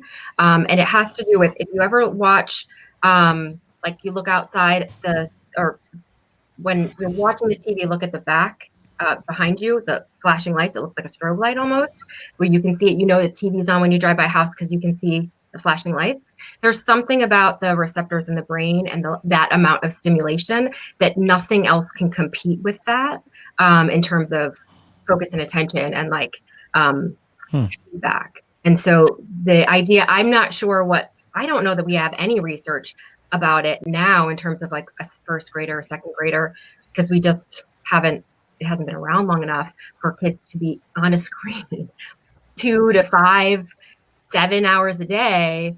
But I do think that is an important thing to keep in mind, and maybe like just the tidbit of where to start in terms of looking at the research of what to look out for your kid. I know that my child, after 4.5 hours of screen time, school day, and they get breaks in there and there's lunch, but he's equally groggy, grumpy, and completely like overstimulated, right? Like lethargic and overstimulated, and just wants to be on more screens. And I remembered that research that I had read, and I thought that's really sort of timely. Like nothing can compete with it, so you just want to keep doing it, nothing else that's stimulating to sort of the underlying pieces of your brain, rather than like sort of from a neurological, like neurons firing sort of perspective, rather than fulfilling, right? So. Well, there you go. Well, I think common sense would dictate taking breaks makes sense, not necessarily going up to get a snack. I forget that exact what fostered that. But all right, I am going to put this to bed. Again, last time, thanks everyone.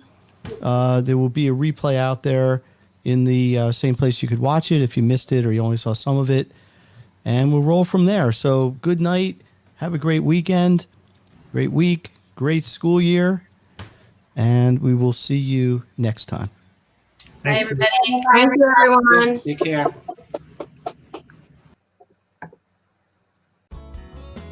You've been listening to Make the Grade with the Success Doctor, Stephen Green. If you enjoyed this episode, be sure to subscribe. For more resources and support, please visit makethegrade.net.